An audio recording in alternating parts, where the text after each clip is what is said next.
Hawaii was the last state to join the USA, and it served as an important outpost for military operations, tourism, and even world-leading scientific research since. Despite its small size and isolated location, the Hawaiian Islands are still home to an impressive economy in their own right, with an output rivaling entire countries like Bulgaria and Ecuador. The way this state has achieved that economic growth, though, is incredibly unique, and is a great case study into how headline economic figures are often not the best way to compare real-world prosperity. While Hawaii may be to most people a wonderful place to go on a surfing holiday or just a strategic location to harbour a naval base, it's still home to over 1 million people that have to live with the unique economic challenges that come with the islands. The state has serious cost of living issues, and unlike a lot of other city centres dealing with similar challenges, it doesn't even have the high-paying jobs to justify some of the most unaffordable housing in the world. Beyond that, the state has some of the highest cost of living for just regular everyday items, partially because of its remote location, partially because of its draw to wealthy tourists, but also largely because of some glaring failures in simple economic policy that could improve living standards on the island overnight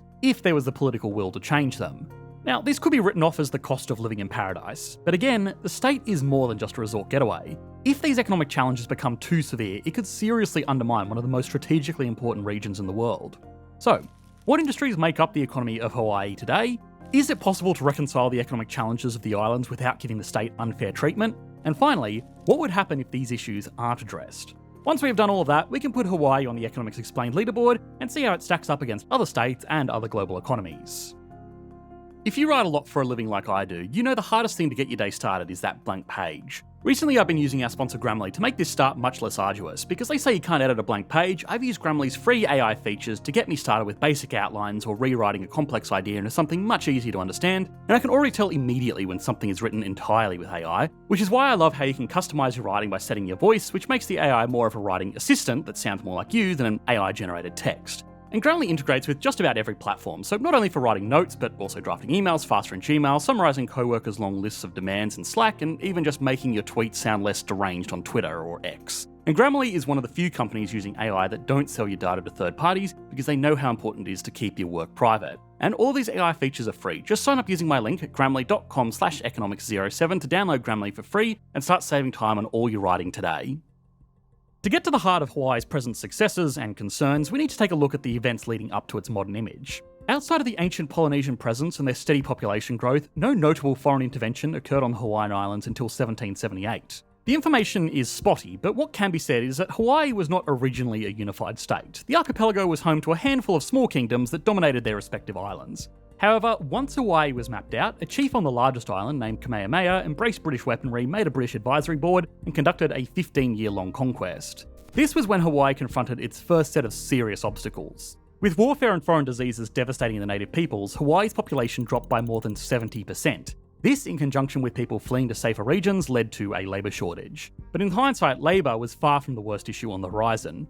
As the kingdom's position in the Pacific became a much-desired trade post location in the eyes of countries like Britain, France, Germany, Japan, and even the newly formed United States, which had claimed its independence just a few years earlier. Fearing hostilities, as well as the continual drop of native Hawaiians, leadership leased land to the first wave of Westerners eager to use the territory for settling and farming, primarily sugarcane, which was an easy, high-value commodity at the time that needed a tropical climate. Although this eventually allowed the population to rise once again, it wasn't in the way that the natives had hoped for, as the demographics inhabiting Hawaii now primarily consisted of labourers from East Asia and the Western states. Over the next century, a deepening understanding of Hawaiian geography came with a deeper understanding of the island's potential for battles in the Pacific theatre. Specifically, Pearl Harbor, a natural maritime centre on Oahu, which could house modern iron battleships with its ideal depth, while being closed enough to provide a defensive advantage across the massive Pacific Ocean. This is where the United States really started to push for dominance. The budding superpower had become a major operator of the Western-owned sugarcane plantations, and the exports saw a nearly 800% spike over the course of the century. But this was still not enough to convince Hawaii to lease out Pearl Harbor. Most of the natives were repulsed by the prospect whenever it came up.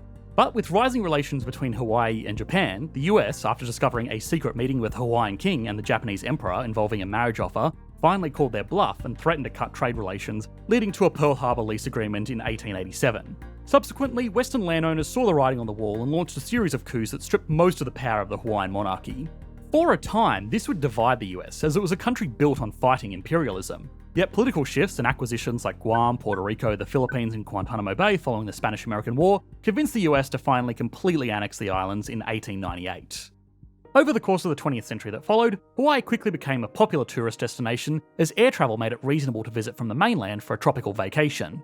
Of course, accommodating the military and tourists continues to be a major source of revenue for the islands to this day.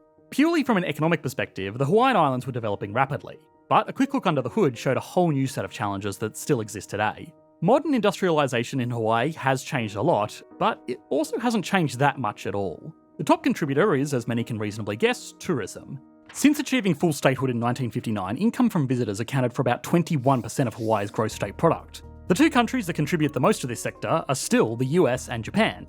In 2019, about 1.6 million Japanese visited Hawaii. This has led to a state focus on tourism amenities to maintain global interest, which can produce some serious local problems in the long run, considering that this breeds unstable dependency subject to change whenever outside influences interfere with travel. This of course became a very serious obstacle when the CDC planned a temporary restriction called the Conditional Sail Order, preventing cruise ships from docking in Hawaiian harbours during the global pandemic, and most other tourist activities were also heavily restricted. To avoid instability for the last decade, there have been numerous efforts from the state government to diversify and reduce its dependence on tourism, like putting funds into the fishing industry. But this has been a slow-moving process, considering that harmful runoffs and pre-existing overfishing have actually forced the islands to import 63% of commercially sold seafood.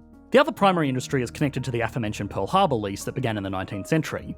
After the Japanese attack on the harbour, the US military presence dramatically increased. The threat drove nationalistic interests to unilaterally expand their operations in the Pacific. Hawaii now receives an annual contribution of $8.8 billion, or $14.7 billion if one accounts for indirect impacts, contributing to some civilian employment, creating about 102,000 jobs for residents, along with 64,000 plus active and inactive duty personnel scattered across the islands. All of these people consume local goods and services with the money that is sent to them by the federal government, turning this into an indirect form of federal assistance. This collaboration, whether they really like it or not, contributes to 8.9% of Hawaii's GDP. But there are a number of additional hang-ups, including the military's occupation of more than 5% of the state's inhabitable terrain, land that is in very high demand elsewhere. Then there's the industry of agriculture, the oldest source of profit in Hawaii, supplying pineapples, macadamia nuts, sugar, coffee and milk. Although still a major part of the Hawaiian economy, it's far from what it was 100 years ago.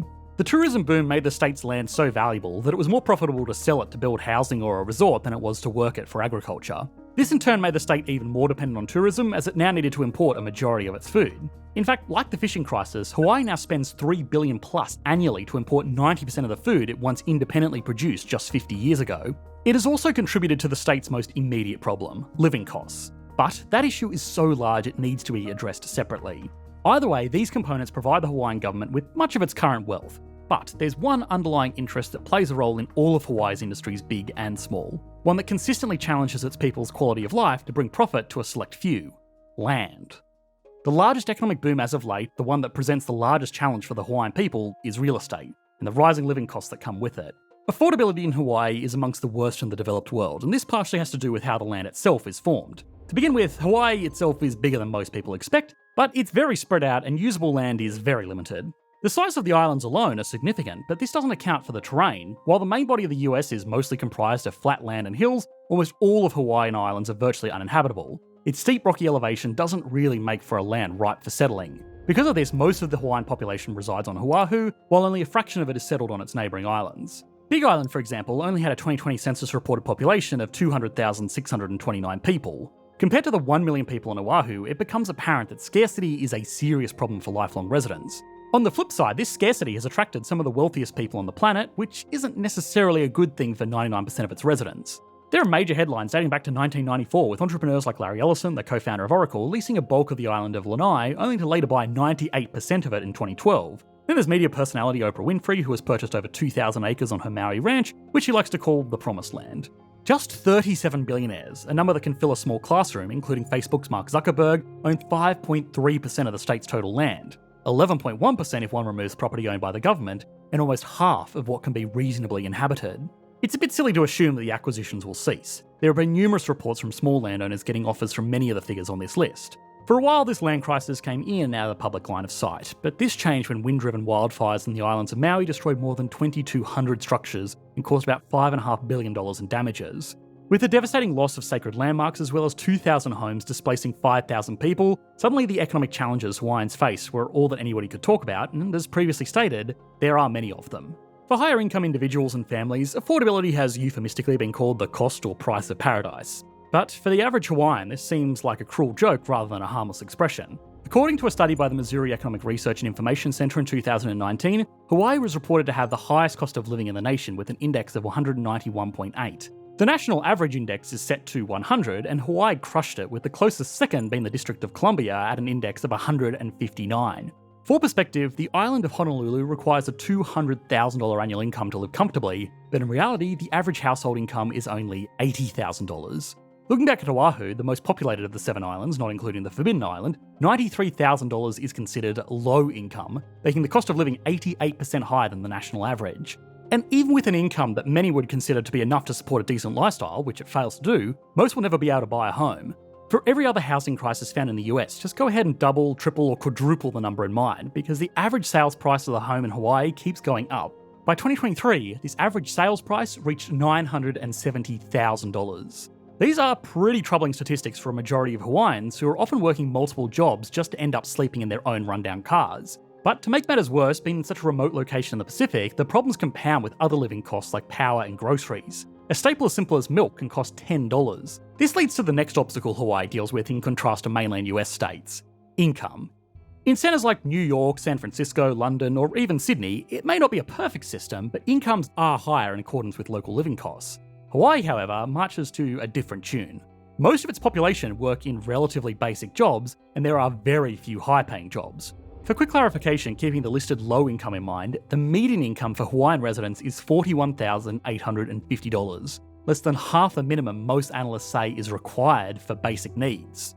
To make matters even worse is a piece of legislation known as the Jones Act or the Merchant Marine Act, which legally requires that goods be transported between places within the US using only US-owned, built, and crewed ships. The law has led to far higher shipping costs, causing many mainland states, even those along the coast where ocean shipping would be the cheapest option, to invest exorbitant amounts of money for trucking, rail, and pipeline services, all alternatives that are impossible for Hawaii given the nature of its location. The vast majority of the world's shipping fleet does not comply with Jones standards because US ships and crew are more expensive than what most ships sail under, which is a flag of convenience. Registering a ship in a country like Panama lets shipping companies pay fuel registration costs and hire crews from whatever low-cost labour force they like. Basically, the flag of convenience allows for the state of Hawaii to receive goods from East Asia using normal ships, but if they wish to receive goods from the mainland, they end up paying a hefty premium, about $1.2 billion annually. The Jones Act also has an enormous trickle-down effect on productivity. It just makes any local industries uncompetitive, which has resulted in 9,100 fewer jobs representing $404 million in wages. Adding insult to injury, this has all been made even worse by insurance costs increasing due to risk of natural disasters that have been hitting the island with relative frequency.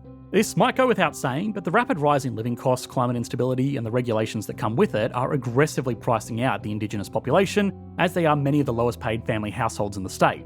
This economic situation means that the only people that move to the island are either there because they're rich already from the mainland, are there on military service, or are researchers that have to be there. Some of the said research involves the University of Hawaii contributing to key projects on a worldwide network of telescopes, which benefit from the Hawaiian Islands' remote location free from light pollution, mountainous geography, and unique vantage point in the middle of the Pacific Ocean. So, is it possible to reconcile these challenges in any way? Well, in the realm of real estate, there's a chance that new laws could be enacted to restrict vast land acquisition, but this could end up hurting smaller landowners and farmers more than the billionaires. Additionally, with the challenges that come from finding viable land for housing, the construction of enough homes to bring costs down seems a bit unfeasible in the short term. Then there is the Jones Act. There have been 3 measures to try and fix the situation. The Non-Contiguous Shipping Relief Act, which exempts all non-contiguous US locations, including Hawaii, from the Jones Act. The Non-Contiguous Shipping Reasonable Rate Act, which benchmarks the definition of a reasonable rate, in which domestic shippers can charge no more than 10% above international shipping rates for comparable routes, and the Non-Contiguous Shipping Competition Act, which rescinds the Jones Act wherever monopolies or duopolies in non-contiguous Jones Act shipping develop. These efforts are slow-moving, but the interest in these amendments has grown significantly since 2021.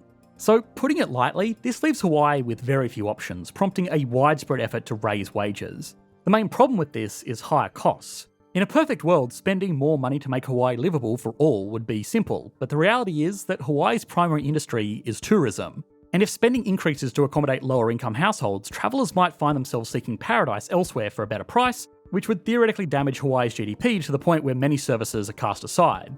Of course, nobody can predict the future, least of all economists, but if the risks end up not paying off in a big way, Hawaii could cease to be a go-to destination, losing a large share of what is itself a large share of its economy, eventually quite possibly turning into just another isolated military base and getaway for the ultra-wealthy.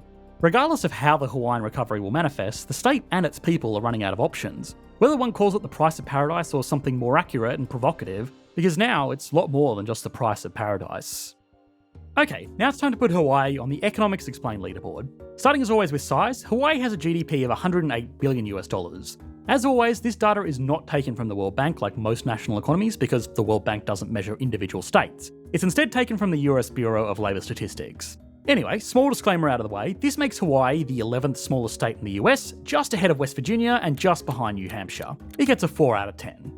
That economic output is produced by a population of 1.4 million people, giving the state a GDP per capita of $75,946, which is about $5,000 below the national average because of the issues that we explored in this video. Although it must be recognised that the USA is a remarkably productive country, so it still gets a 9 out of 10. Stability and confidence is great. It's a US state with a direct line of federal support. It only loses a point due to the impacts of increasingly common natural disasters and the additional cost of operating in the state. It gets a 9 out of 10. Growth has been strong even if it was fueled by a lot of outside investment coming from the mainland. The state has grown roughly in line with the rest of the USA, which itself has been one of the fastest growing major economies in the world over the last decade. It gets an 8 out of 10, only really falling behind true economic miracles.